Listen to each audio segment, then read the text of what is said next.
అంకెల గారడి వద్దు, వాస్తవ లెక్కలు ప్రజలకు ముద్దు ఉండేలా బడ్జెట్ తయారు చేయాలని అధికారులకు ఆదేశించారు సీఎం రేవంత్. పన్నులు కట్టే ప్రజల ముందు వాస్తవ పద్ధతులు ఉంచాలనేది తమ ఉద్దేశం అంటోంది తెలంగాణ ప్రభుత్వం.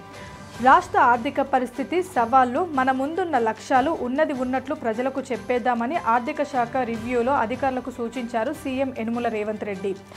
అసలైన తెలంగాణ ఇప్పుడే వచ్చిందనుకొని బడ్జెట్ తయారు చేయాలని అధికారులకు సూచించారు.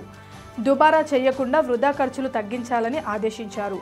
వచ్చే ఆర్థిక సంవత్సరపు వార్షిక బడ్జెట్ రాష్ట్ర ఆదాయ వ్యయాల వ్యవస్థీకతను ప్రతిబింబించేలా తయారు చేయాలని కోరారు. కేంద్ర ప్రభుత్వం నుంచి వచ్చే గ్రాంట్లను 100% సద్వినియోగం చేసుకోవాలని, లేనిపోని గొప్పలు ఆర్భాటాలకు పోకుండా వాస్తవిక బడ్జెట్ను రూపొందించాలని ఆదేశించారు. రాష్ట్ర ఆదాయం ఎంత, ఉద్యోగుల జీత భత్యాలు, 6 గ్యారెంటీల అమలు చేయాల్సిన పనులకు ఎంత ఖర్చవుతుందనేది పక్కాగా అంచనాలను రూపొందించాలని ఆదేశించారు. అప్పులు చెల్లించాల్సిన బకాయిలు, నెలసరి ఖర్చులన్నింటిపై స్పష్టత ఉండాలని, ఎలాంటి దాపెరికం లేకుండా ఆదాయ వ్యయాల వాస్తవికత ప్రజలకు అర్థమయ్యేలా ఉండాలని సీఎం సూచించారు. ఎవరో కొందరు వ్యక్తులను సంతృప్తి పరచాల్సిన పని లేదని, తెలంగాణ ప్రజలకు వాస్తవాలు చెప్పాల్సిన బాధ్యత మన ప్రభుత్వంపై ఉందన్నారు సీఎం రేవంత్ రెడ్డి.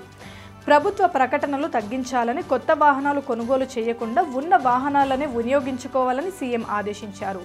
కేంద్ర ప్రభుత్వం నుంచి వీలైనన్ని గ్రాంటీలను రాబట్టే ప్రణాళికలు సిద్ధం చేయాలన్నారు.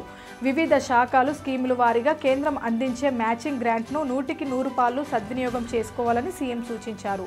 కొంతమేరకు రాష్ట్రం వాటా చెల్లిస్తే కేంద్రం తన వంతు వాటా ఇచ్చే నిధులను ఎట్టి పరిస్థితుల్లో వదులుకోవద్దని అధికారులకు అప్రమత్తం చేశారు. Please subscribe Pragna Media. Please like, share, subscribe to Pragna Media. Pragna Media, please do like, share and subscribe. Please subscribe to Pragna Media. Please like, share and comment if you like the video. Pragna Media.